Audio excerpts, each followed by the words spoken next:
Hello viewers, எல்லாருக்கும் வணக்கம். நம்ம இந்த வீடியோவில் 14th December 2023 மார்க்கெட் அப்டேட்டை பார்க்கலாம். அப்புறம் stocks, Tech Mahindra, LTM Mindtree, Infosys இதெல்லாம் இதுக்காக ரேலி ஆச்சுது. Nestle, HDFC life, power grid corp இதெல்லாம் இதுக்காக விழுந்துச்சு. எஃப்ஐஎஸ், டிஎஸ்சி இவங்கெல்லாம் வந்து எவ்வளோ க்ரோர்ஸ்க்கு ஸ்டாக்ஸை பை அண்ட் செல் பண்ணியிருக்கிறாங்க. அப்புறம் கிஃப்ட் நிஃப்டி வந்து எப்படி க்ளோஸ் ஆச்சுது, யூஎஸ் மார்க்கெட் வந்து எதுக்காக ரேலி ஆச்சுது, க்ரூடு, கோல்டு இதோட ரேட்ஸ் எல்லாத்தையும் நம்ம இந்த வீடியோவில் பார்க்கலாம். ஃபஸ்ட் வந்து மார்க்கெட் அப்டேட்டை பார்த்துடலாம். அதுக்கு முன்னாடி நீங்கள் இன்னும் இந்த சேனலை சப்ஸ்கிரைப் பண்ணாமல் இருந்தால் மறக்காமல் சப்ஸ்கிரைப் பண்ணுங்கள். அப்படியே அந்த பெல் ஐக்கானை கிளிக் பண்ணிங்கன்னா டெய்லி அப்டேட்ஸ் தவறாமல் கிடைக்கும். நிஃப்டி வந்து 256 பாயிண்ட்ஸ் வந்து ரேலி ஆச்சுது. சென்செக்ஸ் வந்து 929 பாயிண்ட்ஸ் வந்து ரேலி ஆச்சுது. ஸோ இது வந்து ஏற்கனவே நமக்கு தெரிஞ்சதான். ஏன்னா நேற்று மார்க்கெட்டோட அப்டேட்லேயே நான் சொல்லியிருப்பேன். அதாவது 231 பாயிண்ட்ஸ் வந்து அதிகமாக தான் கிஃப்ட் நிஃப்டி வந்து க்ளோஸ் ஆச்சுது. ஸோ அதனால் பார்த்திங்கன்னா இன்றைக்கி வந்து நிஃப்டி ஓப்பன் ஆகிறப்போ கேப் அப்பில் தான் ஓப்பன் ஆச்சுது. அந்த கேப் அப் வந்து சஸ்டைன் ஆகிடுச்சு மார்க்கெட்டு ஃபுல்லாமே. அதாவது இந்த டே ஃபுல்லாமே வந்து கேப் அப்லேருந்து பெருசாக அது கீழே வரல, ஓரளவு அப்படியே சஸ்டைன் ஆகி போயிடுச்சு. ஸோ அதனால் பார்த்திங்கன்னா நிஃப்டி ஈஸியாக 21,100 எல்லாம் கிராஸ் பண்ணி இப்போ 21,200 நெருங்கி போயிட்டுருக்குது. அதே மாதிரி இன்றைக்கி பார்த்திங்கன்னா ஃபுல்லாமே டெக்னாலஜி ஸ்டாக்ஸ், அதாவது ஐடி ஸ்டாக்ஸ் எல்லாமே நல்லாவே ரேலி ஆச்சுது. ஸோ அதுக்கு ரீசன் வந்து ஃபெட் வந்து இன்ட்ரெஸ்ட் ரேட்டை குறைக்க போகிறதா சொல்லியிருக்கிறாங்க. அதே மாதிரி இப்போதைக்கு வந்து இந்த குவார்ட்டரில் வந்து அவங்க இன்ட்ரெஸ்ட் ரேட் வந்து இன்க்ரீஸும் பண்ணலை. ஸோ இதனால் என்னென்னு பார்த்தீங்க அப்படின்னா இப்போ இருக்கிற இன்ட்ரெஸ்ட் ரேட்டை தான் இருக்கும், இல்லை இதை விட கம்மியாகும். ஸோ இது வந்து க்ரோத் ஸ்டாக்ஸுக்கு வந்து ஒரு நல்ல பெனிஃபிட்டாக அமையும்.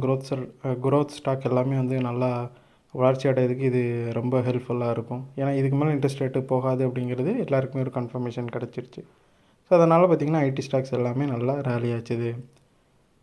அப்புறம் ஸ்டாக்ஸில் பார்த்தோம் அப்படின்னா டெக் மஹேந்திரா வந்து 48 பாயிண்ட்ஸ் வந்து ரேலியாக இருந்துச்சு. அதுக்கு ரீசன் என்னென்னு பார்த்தோம் அப்படின்னா நான் ஃபஸ்ட்டே சொன்ன மாதிரி ஐடி ஸ்டாக் எல்லாமே ரேலி ஆச்சுது. கூடவே வந்து டெக் மஹேந்திரா என்ன பண்ணியிருக்காங்க அப்படின்னா பாப்புலி அப்படின்ட்டு ஒரு குளோபல் க்ரௌட் சோர்சிங் பிளாட்ஃபார்ம் வந்து இன்ட்ரடியூஸ் பண்ணியிருக்கிறாங்க, இன்றைக்கி லான்ச் பண்ணியிருக்கிறாங்க. ஸோ அது வந்து கொஞ்சம் பாசிட்டிவான நியூஸாக பார்க்கப்படுது டெக் மஹேந்திராவுக்கு. அதனால் பார்த்திங்கன்னா டெக் மஹேந்திரா ரேலி ஆச்சுது. எல்டிஎம் மைண்ட்ரி பார்த்தோம்னா 216 பாயிண்ட்ஸ் வந்து ரேலி ஆச்சுது. எல்டிஎம் மைண்ட்ரி வந்து 6,000 வந்து கூடிய சீக்கிரம் தாண்டிடும் அப்படிங்கிற மாதிரி தான் இருக்குது. ஸோ எல்டிஎம் மைண்ட்ரி வந்து ஃபஸ்ட்டே சொன்ன மாதிரி ஐடி ஸ்டாக்ஸ் எல்லாம் ரேலி ஆனதுனால இதுவும் கொஞ்சம் ரேலி ஆச்சு. அது மட்டும் இல்லாமல் அதில் ஒரு எக்ஸ்ட்ரா நியூஸ் என்னென்னு பார்த்தோன்னா அவங்க மெக்சிகோ சிட்டியில் வந்து டெலிவரி சென்டர் வந்து செட்டப் பண்ணுறாங்க. ஸோ இதன் மூலமாக வந்து அவங்க லாட்டின் அமெரிக்காவில் வந்து அவங்களோட பிஸ்னஸை வந்து எக்ஸ்பேண்ட் பண்ணுறாங்க. ஸோ இந்த நியூஸ்னால் எல்டிஎம் மைண்ட்ரி நல்லா ரேலி ஆச்சுது. இன்ஃபோசிஸை பார்த்தோன்னா ஒரு 52 பாயிண்ட்ஸ் வந்து ரேலி ஆச்சுது. ஸோ இன்ஃபோசிஸும் சேம் ஐடி ஸ்டாக்குங்கிறதுனால நல்லா ரேலி ஆச்சுது. எஸ்டர்டே பார்த்திங்கன்னா அவங்களோட சிஎஃப்ஓ வந்து ரிசைன் பண்ணியிருந்தார். ஸோ அதனால் நல்லா விழுந்துச்சு. ஸோ இந்த பாசிட்டிவ் நியூஸ்னால் அதில் என்ன இழந்துச்சோ அதை வந்து ரெக்கவரி ஆகி கூட கொஞ்சமே நல்லா ரேலி ஆகிடுச்சு. ஸோ அதனால் இன்ஃபோசிஸ் வந்து நல்லா பாசிட்டிவ் சைடில் க்ளோஸ் ஆச்சுது. அப்புறம் நெக்ஸ்ட்லே பார்த்திங்கன்னா ஒரு 251 பாயிண்ட்ஸ் வந்து விழுந்துச்சு. ஸோ அதுக்கு ரீசன் பார்த்திங்கன்னா 5 டேஸ்க்கு பேக்கில் வந்து 52 வீக் ஹையில் இருந்துச்சு நெக்ஸ்ட்டில். இப்போ வந்து ப்ராஃபிட் புக்கிங்னால் கொஞ்சமாக சரிஞ்சிட்ருக்குது. ஹெச்டிஎஃப்சி லைஃப்பை பார்த்தோம் அப்படின்னா ஒரு 13 பாயிண்ட்ஸ் வந்து விழுந்துருக்குது. ஸோ இதுக்கு ரீசன் வந்து ஐஆர்டிஐ வந்து ஹெச்டிஎஃப்சி லைஃபுக்கும் அப்புறம் வந்து மேக்ஸ் ஃபினான்ஷியலுக்கும் வந்து ஹையர் சரண்டர் வேல்யூ வந்து நான் பிஆர் ப்ராடக்ட்ஸுக்கு வந்து நீங்கள் மெயின்டைன் பண்ணணும் அப்படிங்கிற மாதிரி சொல்லியிருக்கிறாங்க. ஸோ அதனால் பார்த்திங்கன்னா ஹெச்டிஎஃப்சி லைஃப் வந்து கொஞ்சமாக விழுந்துருக்குது. அப்புறம் பவர் கிரிட் கார்ப்பை பார்த்தோம் அப்படின்னா ஒரு 4 பாயிண்ட்ஸ் விழுந்துருக்குது. இதுவுமே 52 வீக் ஹையில் இருந்துச்சு, ப்ராஃபிட் புக்கிங்காக கொஞ்சமாக விழுந்துருக்குது. அப்புறம் எஃப்ஐஎஸை பார்த்தோம் அப்படின்னா அவங்க வந்து ஒரு 3,570 crore வந்து பை பண்ணியிருக்கிறாங்க. 5வது கண்டினியூஸ் டேவை அவங்க வந்து பை பண்ணிகிட்ருக்குறாங்க. இந்த மாதத்தில் மட்டும் இது வரைக்கும் எஃப்ஐஎஸ் வந்து ஏறக்குறைய 20,493 கோடிக்கு வந்து பை பண்ணியிருக்கிறாங்க. ஸோ இது வந்து ஒரு நல்ல பை. ரீசெண்ட் டேஸில் வந்து அவங்க எவ்வளோ செல் பண்ணாங்களோ அதை வந்து குயிக்காகவே வந்து அவங்க ரெக்கவரி பண்ணுற விதமாக நிறையா பை பண்ணுறாங்க, இன்வெஸ்ட் பண்ணிட்டாங்க. அப்புறம் டிஎஸை பார்த்தோம் அப்படின்னா அவங்க 553 crore வந்து பை பண்ணியிருக்கிறாங்க. டிஏஎஸும் வந்து பை சைடில் தான் இன்றைக்கி இருந்திருக்காங்க. ஸோ 2 பேருமே பை சைடில் இருந்தது தான் இன்றைக்கி இந்த அளவுக்கு கேப் அப் வந்து சஸ்டெயின் ஆகி போகிறதுக்கும் ஒரு ரீசனாக அமைஞ்சிச்சு. டிஏஎஸ் வந்து நேற்று செல் பண்ணியிருந்தாங்க, இன்றைக்கி பை பண்ணியிருக்கிறாங்க. அப்புறம் கிஃப்ட் நிஃப்டி பார்த்திங்கன்னா இன்றைக்கி எகைன் வந்து ஒரு 83 பாயிண்ட் வந்து ஹையராக க்ளோஸ் ஆகிருக்குது.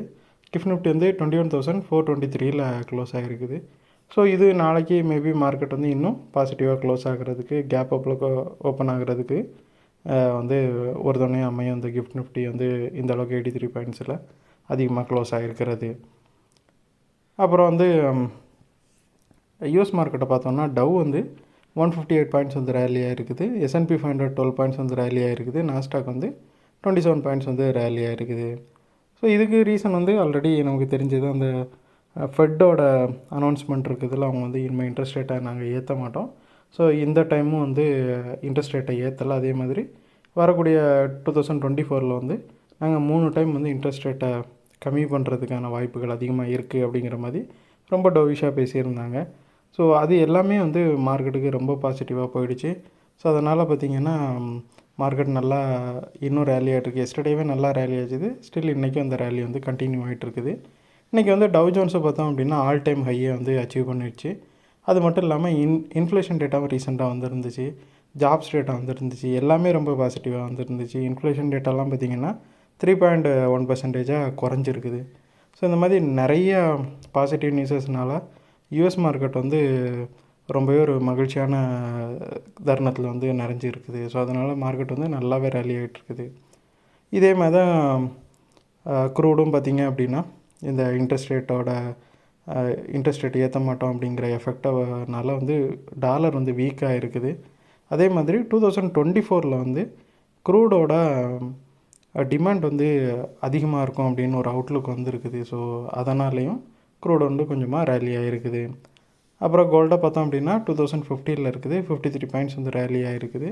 ஸோ இதுக்கு சேம் ரீசன் தான். ஃபெட்டு வந்து இன்ட்ரெஸ்ட் ரேட்டை வந்து ஏற்ற மாட்டோம் அப்படின்னு இனிமேல் சொல்லியிருக்கிறாங்க. ஸோ அதனால் என்னாகும் பார்த்தோம் அப்படின்னா, இனிமேல் வந்து மக்கள் வந்து கேஷ் காம்போனண்ட்டில் இன்வெஸ்ட் பண்ணுறதை விட இங்கே வந்து கோல்டில் இன்வெஸ்ட் பண்ணுறது இன்னும் அதிகமாகும். ஏற்கனவே கோல்டு வந்து ஒரு ஸ்விங்குக்கு கீழே போயிட்டு மறுபடியும் மேலே வந்துருச்சு. ஸோ அதனால் இது வந்து கோல்டுக்கு டபுள் பெனிஃபிட் ஆகிடுச்சு. ஒருவேளை அது வந்து கீழவே இருந்துருந்துச்சுன்னா, கம்மியாகவே 1900க்கு பக்கத்துலேயே இருந்துருந்துச்சுன்னா, இப்போ இந்த பாசிட்டிவான நியூஸ் வரப்போ இது ரேலி ஆனதுனால எந்த யூஸும் இல்லாமல் இருந்திருக்கும். ஸோ சேம் நியூஸு தான் வந்து கிரிப்டோவுக்கும் பார்த்திங்கன்னா, கிரிப்டோவும் வந்து கரெக்டாக இந்த டைமில் தான் ரேலி ஆச்சுது. அதே டைமில் தான் வந்து இந்த மாதிரி யூஎஸோட ஃபெட்டு வந்து அனௌன்ஸ் பண்ணியிருக்கிறாங்க. ஸோ இந்த டைமில் தான் யூஎஸ் மார்க்கெட்டும் நல்லா ஹையில் இருக்குது, இந்தியன் மார்க்கெட்டும் ஹையில் இருக்குது. ஸோ எல்லாமே ஹையில் இருக்கும்போது இப்படி ஒரு பாசிட்டிவ் நியூஸ் வரும்போது அது ரொம்பவே அதிகமான தூரத்துக்கு வந்து மார்க்கெட்ஸை வந்து கொண்டு போயிட்டுருக்குது. ஸோ இந்த வீடியோவில் நான் உங்களுக்கு கொடுத்த இன்ஃபர்மேஷன்ஸ் எல்லாம் கண்டிப்பாக ஹெல்ப்ஃபுல்லாக இருந்திருக்கும் நான் நம்புகிறேன். இது உங்களோட ஃபியூச்சர் ட்ரேடிங் செஷனுக்கு கண்டிப்பாக ஹெல்ப் பண்ணும். இந்த வீடியோ உங்களுக்கு பிடிச்சிருந்துச்சுன்னா லைக் பண்ணுங்கள், ஷேர் பண்ணுங்கள், மறக்காம சேனல் சப்ஸ்கிரைப் பண்ணுங்கள். அப்படியே அந்த பெல் ஐக்கானை கிளிக் பண்ணிங்கன்னா டெய்லி அப்டேட்ஸ் தவறாமல் கிடைக்கும். தேங்க்ஸ் ஃபார் வாட்சிங். Keep supporting. தேங்க்யூ.